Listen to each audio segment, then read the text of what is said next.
Hello friends, let's continue our journey with C language programming. Today again we are going to discuss one another important topic of C, that is advantages and disadvantages of C. Almost you have done the features of C, so from that you can very easily understand the advantages of C. So let's start.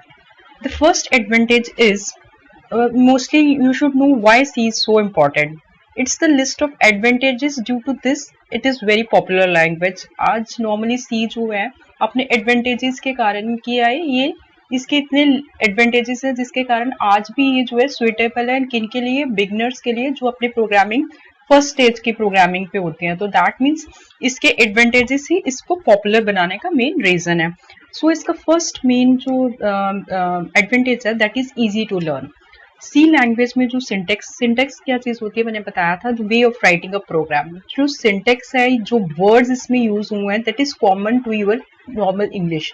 जैसे आप English में भी जो words का use करते हो वही meaning या उसी तरह के रिलेटेड मीनिंग ही यहाँ पर है. जैसे हम नॉर्मली इफ यूज करते हैं, हम भी जो इफ का स्टेटमेंट का यूज होता है, इफ का मतलब हमें भी यही चीज होता है जब हमें कोई कंपैरिजन करना हो, या सपोज एल्स मीन्स कि कुछ दूसरी वाली चीज करनी हो, या स्विच होता है कि नंबर ऑफ चॉइसेस में से किसी एक में जाना हो. तो दैट मीन्स जो सी का लैंग्वेज का सिंटेक्स है that is very easy to understand. और इसके अंदर जो कीवर्ड्स है, कीवर्ड्स होते हैं रिजर्व वर्ड्स वो that has predefined meaning to the compiler. Means उनका जो मीनिंग वहां पर है आप उसको एज इट इज यूज कर सकते हो, अदरवाइज नहीं. मीन्स अगर कहीं पर आपने कंपैरिजन करना है तो you have to use statement if. तो दैट मीन्स आपको अगर कंपैरिजन में ही या लूपिंग करनी है तो आप फॉर लूप या वाइल लूप यूज करोगे. मीन्स जिस तरह का उसका कॉन्सेप्ट है आप उसको एज इट इज यूज कर सकते हो. तो इसमें जो कीवर्ड्स हैं that is very limited.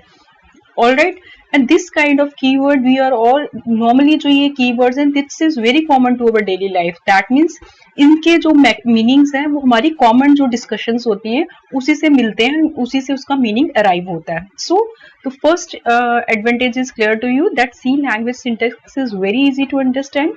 It uses keywords like if, else, go to, switch, main, etc. This kind of keyword we are using in our day-to-day life to convey meaning or to get some decisions. Next feature is आपका क्या आ जाता है, इसका C का speed of compilation. देखो सी language की सबसे बड़ी इंपॉर्टेंट ही क्या है, फीचर ही क्या है, इंपॉर्टेंस ही क्या है सी की, कि सी में जो लिखा हुआ कोड होता है ना वो बहुत फास्ट होता है. दैट मीन्स कि जो इसका एग्जीक्यूशन होता है सी का वो क्या चीज है, बहुत फास्ट होता है. C compiler produces machine code very fast compared to the other language compiler. जो C का compiler है उसकी जो machine code create करने की capacity है that is very fast as compared to the other compilers. और जो C का compiler है ऑलमोस्ट आप रफली ये दे सकते हो कि अगर 1000 लाइन्स का कोई कोड है वो उसको with in a fraction of seconds में ही उसको क्या कर सकता है, कंपाइल कर सकता है. One more benefit of the C compiler is that it also optimise the code for faster execution. तो नेचुरली इससे आपके कोड का क्या होगा, एग्जीक्यूशन फास्टर होगा. नेक्स्ट इंपॉर्टेंट फीचर आपका सी का आ जाता है कि आपकी सी क्या है, इसकी स्ट्रक्चर्ड प्रोग्रामिंग है. स्ट्रक्चर्ड प्रोग्रामिंग क्या होती है, जिसमें हम लोग क्या करते हैं, we divide our large program into small programs. जैसे सपोज मैं आपको एग्जांपल के लिए देती हूँ, सपोज आपके पास 100 बुक्स हैं, उन बुक्स को आपको सपोज वो फर्स्ट फ्लोर पे और आपको उसको 5th फ्लोर पे लेके जाना है. अब 100 का 100 पैकेज आप उठा के ले जाओगे, गिरने का डर है, मिसप्लेस होने का डर है, हैवी होएगा. तो अगर हम उसको 25 के 4 मॉड्यूल्स में बना ले, जैसे 1 से 25 एक तरफ, 25 से 50 इस तरह से लेके जाएंगे, तो एक तो हमारे लिए क्या होगा, बर्डन भी कम हो जाएगा. और दूसरा क्या, अगर सपोज करो एक कोई पैकेज हमारे से गिर जाता है, सपोज 25 to 50, उसको शफल करना भी पड़े अगर, तो हमारी शफलिंग सिर्फ कितनी होगी, 25 होगी, क्योंकि ब्लॉक का साइज ही क्या है, 25. लेकिन अगर 100 बुक्स इकट्ठे लेके जाऊं और वो मिसप्लेस गिर जाती है तो शफल करना पड़े, तो हमारी शफलिंग कहाँ तक जा सकती है, 100 तक जा सकती है, कि हमें सारी बुक्स शफल करना पड़ सकती है. तो दैट मीन्स हमने उसे अपने वर्क को भी क्या किया, हम अपने कॉम्प्लेक्स काम को भी हमने उसको स्मॉल मॉड्यूल में चेंज किया ताकि हम उसको इजीली मैनेज करें.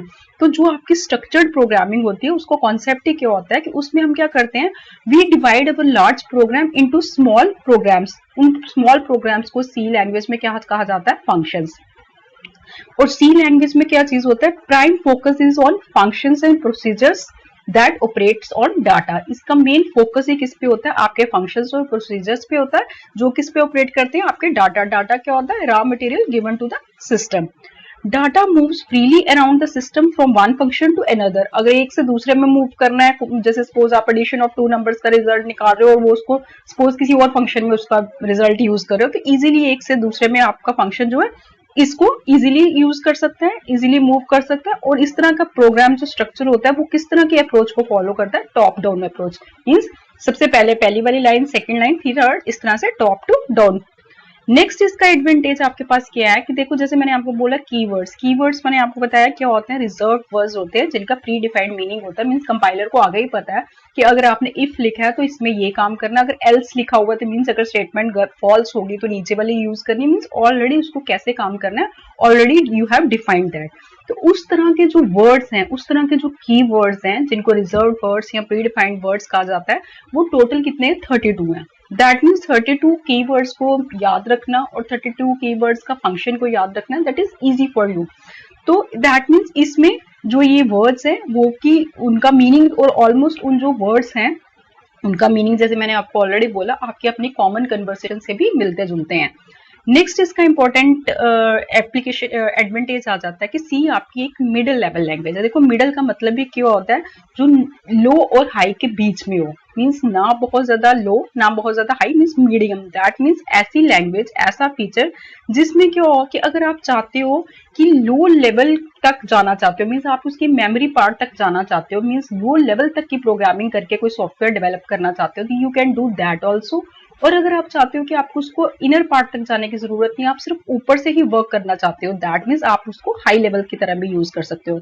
तो इसका मतलब क्या होता है, as a middle level language C combine, C आपकी क्या करती है, आपके हाई लेवल के फीचर्स और लो लेवल के फीचर्स दोनों को क्या करती है, कंबाइन करती है। बिकॉज इसको हम क्या कहते हैं, middle level of middle level language. तो मिडिल लेवल लैंग्वेज ही आपकी क्या होगी, जो फास्ट और लो के बीच का एक पाथ बनाए।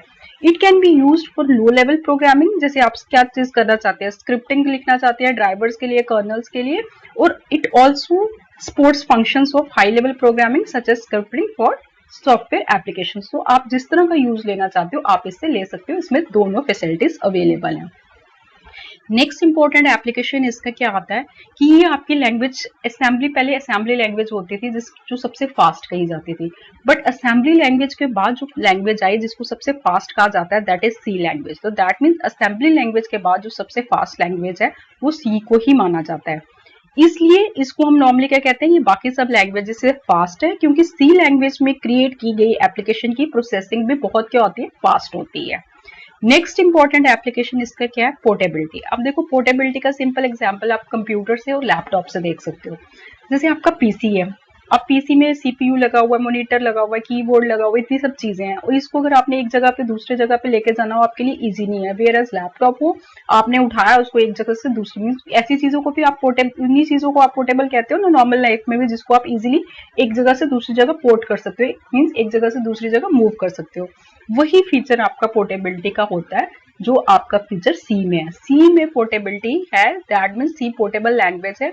एक तो क्या है कि इसमें लिखा हुआ कोड, जैसे आपने सपोज विंडोज में लिखा हुआ है कोड और आप उसको लाइनिक्स बाद में दूसरे किसी पीसी पे रन करते हो और उसमें सपोज लाइनिक्स लोडेड है या यूनिक्स लोडेड है, आप उसको वहां से वहां शिफ्ट करना हो तो you need not to do any changings, आप इसको वहां से दूसरे पे लेके भी जाओगे तो भी आपका प्रोग्राम इजीली रन करेगा। दूसरा इसमें पोर्टेबिलिटी का कंसेप्ट क्या आता है, जो सी लैंग्वेज का सेटअप है that is around 3 to 5 MB, normally उसका साइज ये है। So you can carry this language in your floppy drive और पेन ड्राइव। आप इसको इजीली क्या कर सकते हो, फ्लॉपी में भी डाल सकते हो, पेन ड्राइव में भी डाल सकते हो, और इसको इंस्टॉल करना एंड ऑपरेट करना दोनों ही इजी है। And again its output is an exe file that can be executed on any other computer without any other framework और सॉफ्टवेयर। इसकी exe फाइल को आप कहीं यूज कर सकते हो। नेक्स्ट इंपॉर्टेंट इसका एडवांटेज है, ये क्या है, प्रोसीजर ओरिएंटेड लैंग्वेज है। प्रोसीजर ओरिएंटेड लैंग्वेज ऐसी लैंग्वेज होती है जो किसको फॉलो करती है, in order set of commands. Command set जो आप कमांड्स लिखे होते हैं उनका एक ऑर्डर को फॉर्म करती है। तो C language is a procedure oriented language, that means आप क्या करते हो इसमें, आप क्रिएट क्या करते हो, प्रोसीजर्स और फंक्शंस क्रिएट करते हो अपना काम करने के लिए। तो procedure oriented language is very much easy to learn because it follows an algorithm to execute your statements. जैसे मैंने आपको बोला टॉप डाउन अप्रोच यूज होती है। To develop a program using procedure oriented language you need to draw or prepare an algorithm and then start converting into procedure or functions. Algorithm क्या होता है, step by step execution of the flow of the program. जैसे suppose आपको मैं जैसे आप किसी चीज की रेसिपी लिखते हो तो उसमें ऑलरेडी लिखा होता है कि पहले आपने ये डालना है वो डालना है। इसी तरह इसमें एल्गोरिदम में भी क्या होता है, जो आपने प्रोग्राम लिखना होता है इसके स्टेप्स आपने लिखे होते हैं, then based on that algorithm आप अपने प्रोसीजर अपने उसको प्रोग्राम को कन्वर्ट करते हो प्रोसीजर और फंक्शंस में। इसका नेक्स्ट इंपॉर्टेंट फीचर है कि लॉट ऑफ लाइब्रेरीज है इसमें। लाइब्रेरीज मीन्स क्या चीज होती है, जो इनबिल्ट चीजें होती है। जैसे मैं एग्जांपल आपको दूंगी, जैसे सपोज आपने स्क्वायर रूट निकालना है, अब इसमें ऐसी लाइब्रेरी math.h की ऑलरेडी ऐसी लाइब्रेरी पड़ी है जिसमें ऑलरेडी स्क्वायर रूट मैथ के फंक्शंस पड़े हुए हैं। तो आपने जस्ट मैथ की फाइल को इंक्लूड करना है अपनी प्रोग्राम में, और आप SQRT और उसके अंदर आपने जिस वेरिएबल का निकालना है या 2 का निकालना है, स्क्वायर रूट जिसका निकालना है, आप जस्ट वो वैल्यू डालोगे और आपको वो कैलकुलेट करके दे देगा। तो इसका बेनिफिट आपका क्या हुआ कि आपके पास ऐसी लाइब्रेरीज ऑलरेडी पड़ी हैं जिनका यूज लेके आप अपना काम कर सकते हो। C language provides lot of functions which consist of system generated function and user defined functions. C compiler comes with a list of header files which consist of many journal functions which can be used to develop a program. ऐसे बहुत से functions उसमें already पड़े हुए हैं जिसे आप अपना function अपना program develop कर सकते हो। While the programmer can also create a function as per their requirements that are called as user. आप अपने function already भी inbuilt functions होते हैं और आप अपने created functions भी उसमें बना सकते हो। इसका बेनिफिट क्या होगा, जैसे मैंने आपको सिंपल एग्जांपल दिया, आपको स्क्वायर रूट का नहीं पता है कैसे निकालना है, आप SQRT डालो, मैथ का इसका फंक्शन लाइब्रेरी इंक्लूड करो और you can calculate the square root of your number. अब नेक्स्ट इसमें आता है कि अगर इतने ज्यादा इसमें एडवांटेजेस हैं, ऑलमोस्ट इसके जितने फीचर्स हैं उसको आप एडवांटेजेस में काउंट कर सकते हो। अब डिसएडवांटेजेस लैंग्वेज का क्या है, that is also important to discuss. So let's discuss disadvantages of C language. C language almost इतनी पावरफुल होते हुए भी इसमें क्या है, there are some drawbacks in this also. तो वो ड्रॉबैक्स या लिमिटेशंस क्या है, सबसे पहले क्या है, इसमें क्या चीज होते हैं, इसमें रन टाइम चेकिंग नहीं होती। दैट मीन्स सी लैंग्वेज में किसी भी वेरिएबल के टाइप को आइडेंटिफाई करने की कैपेसिटी नहीं होती सी लैंग्वेज में। दूसरा इसमें क्या है, सी लैंग्वेज में इनहेरिटेंस को सपोर्ट नहीं करता। इनहेरिटेंस होता है रीयूज, किसी चीज को रीयूजेबिलिटी का। तो आपका सी जो है उसमें इनहेरिटेंस का फीचर नहीं है। सी लैंग्वेज में एक्सेप्शंस को रन टाइम में हैंडल नहीं किया जा सकता। मींस अगर कोई एक्सेप्शनल एरर आता है उसको रन टाइम में हैंडल आप नहीं कर सकते।